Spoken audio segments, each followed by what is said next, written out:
Hello, this is Mike, NoStressMike.com. I was just doing some thinking, what do they call it, reminiscing, thinking about all the things that I've done through my life. And one of the things was the SWAT team, training SWAT teams.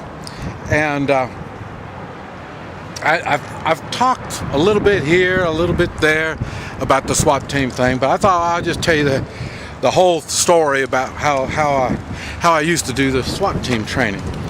And what it was, I'm from a little dinky town in the middle of not in the middle, around the border, Kansas-Oklahoma border. And just a nobody in nowhere. And the thing that was funny is I had some paintball guns, and this was back in the 80s, and my kids were, I say maybe 16 years old, something like that, and I thought, well, we'll get some paintball guns, and we'll kind of play and have some fun, and nobody else had them, so I ended up buying a whole bunch of them, and then we would play and have fun. And one day, I belong, and just like I always tell people, you do things for your community, and you do it before it's necessary. So in other words, try to volunteer for something in the community. You'll get to know people, and people get to know you, and believe it or not, once they get to know you in the community, you do have a say-so. But if not, you're just somebody coming up there to bitch. But if you're in there volunteering and you're doing stuff every once in a while, well, then they see your face, they know you're there. And so that's what I was. I volunteered for the sheriff department, and I would go out every once in a while with them. Normally it was in the evenings, and it was neat. And before that, I thought about being a cop, but I could see it wasn't going to work. But anyway, even at that time, I still would go out with them because it's fun to go out and see all the stuff that goes on in the county. And one time they were training, and they said, "Well, Mike, you got paintball guns. Can we borrow your paintball guns?" And I said, "Yeah, no problem." And I said, "Well, you want me to go with you, and I can show you how they work, and maybe I can help you?" And they said, "Yeah, no problem." So, and it ended up, I was, what they were looking for was they needed bad guys. And what happens when you're the bad guy, the one good thing about being a bad guy, there's no scripts. You just kind of do what you do. And they have plans, they know what they're going to do. And as the bad guy, you don't know what you're going to do, you're just doing bad things. So I would do bad things, and then they would come in and shoot me, with the paintball guns. And like I say, they learn, and then I would fight back, and it was really interesting. And they would learn to change their tactics, and then they'd give me a hostage, like a bank robbery or something like that. And then, so I'd have a hostage, and they'd come in and try to rescue the hostage. And we would do all different kinds of scenarios, all different kinds. And then the next thing you know, all these SWAT teams know other SWAT teams, and they would tell them, "Hey, there's some crazy Chinaman. He'll let you use the guns. He'll let you shoot them, and then you can go beat on him and throw him on the ground. You can put cuffs on him. I mean, oh man, he's a lot of fun." And so I just started doing more and more SWAT teams, and eventually it was funny because I'm not experienced in being a bad guy. But eventually I learned how to bring the tactics that I learned in Vietnam. I was able to convert, not much, but some of them I was able to convert into civilization, such as SWAT team work. And so I would work with them, and it was funny because they would use tear gas and flashbangs and all kinds of stuff like that. And then I would start modifying firecrackers into stuff, and booby traps and this type of stuff, and that made it more real for them, and it made more of a variety. Instead of me following a script, they just let me do whatever I wanted to do. So I would do all kinds of weird stuff to them, and they'd do all kinds of weird stuff back to me. And this stuff kept up, and the scenarios that they would come up with were all different. You know, different SWAT teams and different communities got different things that they got to go against. And so they would just kind of give me a half explanation of what the scenario is. And I know I'm a bad guy, and I know I'm being maybe in a drug house somewhere, or I kidnap somebody, or something like that, and then they'll explain what it is, and then that's it. And then the detail part I get to work out.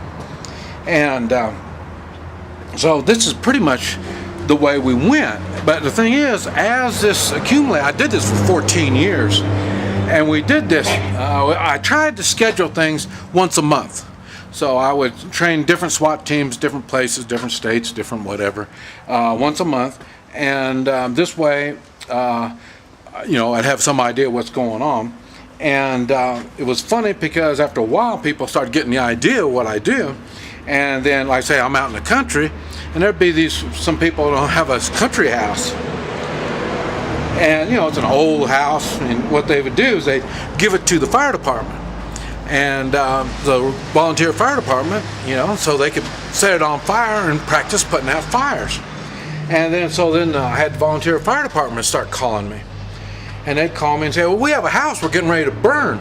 You want to use it before we burn it? And I go, well, yeah. And so I get a hold of the SWAT team in the area and see if they wanted to do some SWAT team training.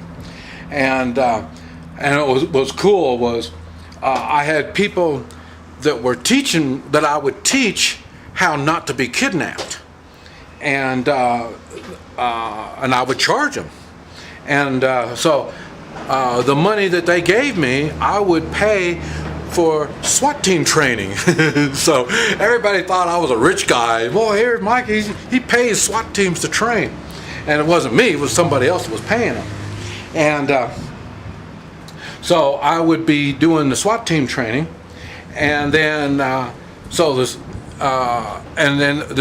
this guy with the money, he would be learning how to escape bad situations, and that's what he would be doing. So, in other words, the whole situation is set up with attitude, and if you have the proper attitude, and that's where I make videos talking about having the proper attitude and stuff. You can pretty much get through anything when you have the right attitude.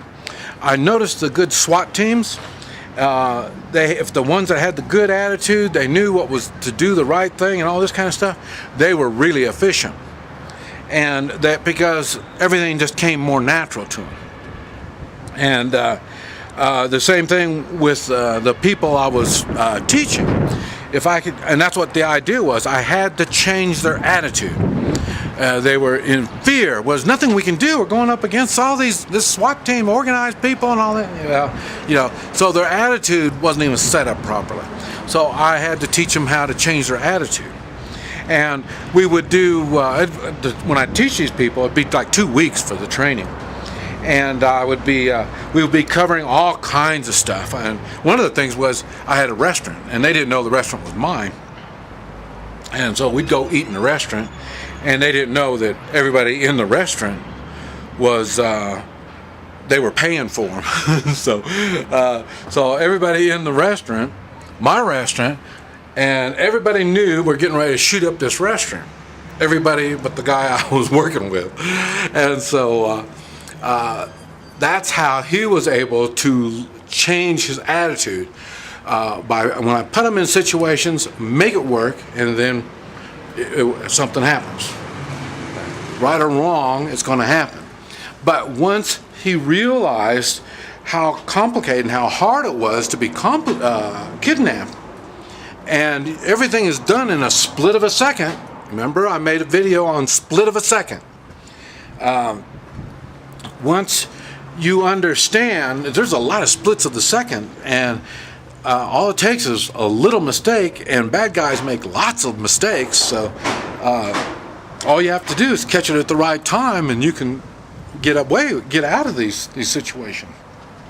So eventually, I say when we started doing the restaurant, I learned how to make wax bullets, and I got some simunition bullets, and they're made of plastic. And I mean, all of them would break the skin. I mean, it hurt. You would bleed. And and when you have the fear and the pain and all of this involved, it's much more realistic. And once it's realistic, then you will stay focused on what needs to be done. And it's another thing, people, they get all excited because all I know is the movies. And the movies, they can complicate things because it's the movies. And then they can correct it. But in real life, you want things simple. And that's why when you notice my videos, everything I talk about is really simple. And as a matter of fact, I get embarrassed it's so simple. Even my fighting techniques, if you put me in a ring with somebody and, this is what we're going to do some fighting, I'm going to get whipped up on because, I don't know that many moves. And the moves that I do, more than likely you're not supposed to use those moves in the ring. So, in other words, I keep things really simple. And that's why I've had people say, because there's times when I would say there's certain tactics that work 100% of the time. And I have people that say, well, boy, you don't know what you're talking about, because nothing works 100% of the time. Well, there's a lot of them that work 100% of the time. And I say it, that's why I use the same 100% of the time tactics over and over again. Now, I'll admit some of them might be, 95% of the time or something like that. But in other words, my box of tactics are, all of them are better than 90%. All of them are. So, and I try to usually start with the ones that work 100%. And if those don't work, well, then I just go on down to the other ones. But like I say, there are things you can do. Because remember, when the bad guy comes, they have to be organized. They are coming into your area. All I do is self-defense. So they have to be coming into your area, so they have to be organized to come into your area. And there's a lot of things that can mess up their organization. And those are the tactics that I'm talking about. And so, like I say, there's many things you can do to mess them up. And it's funny because we use the same weapons, or in some cases, they'll have a whole lot fancier weapons. But even with the fancy weapons, you have to have things set up just right to make them work. And that's another problem that everybody has. On the movies, they can use all these fancy weapons. And a fancy weapon would be I would consider it like a shotgun. In the movies, they look really good, and they do have their spot. But you step outside what they're really good for, well, then they're not good.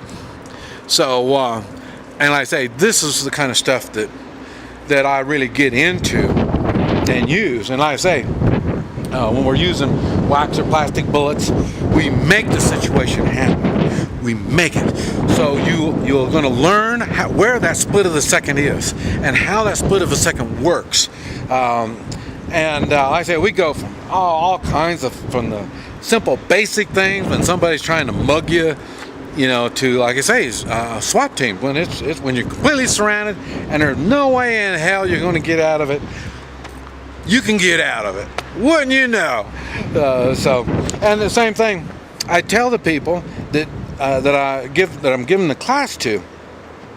You can't tell people that you're taking this class, because if they already know that you are well trained, you have you know every way to get out of all this kind of stuff. Well, then they can come up with, there are things that they can do that work 100% of the time. But it has to be under certain conditions. And I'm not going to tell you what all that stuff is, but there are times that you can. But if they don't know that you've had this training, then you can go on and do things that they weren't anticipating. And like I say, that's the kind of stuff that's going to get you out of it. And so that's why I tell people, even you, when you go out and you do your shooting, you do your practicing and stuff like that, you really don't want to tell everybody you're doing this. Now we're right back to the three-man militia.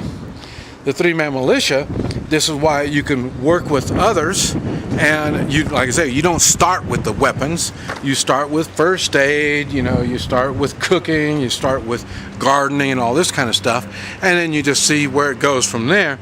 And eventually, if you find out the people involved enjoy weapons, and then you can figure out, how you can work together with weapons. So that's what I'm saying. It's a pretty neat setup when you're using a three-man militia, because you can still share what you know with others, and in a pinch, in other words, in a crisis or a disaster, stuff like that, your three-man militia can be called upon to help out the county.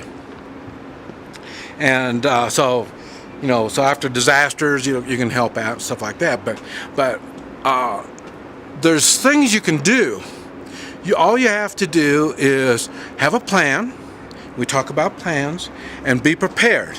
And then when you have a plan and you're prepared to do your plan, well, you can pretty much get out of anything, I think. So far, I've been able to get out of pretty much anything. And, well, I guess I've got out of everything. It might not have been the way I planned, but I have multiple plans, too, along with multiple being prepared, multiple plans to make sure it's done. So there's plan A, B, C. There's other plans you can work with to get things done. But anyway, I just thought I'd share with you and let you know what's going on. This is Mike, NoStressMike.com.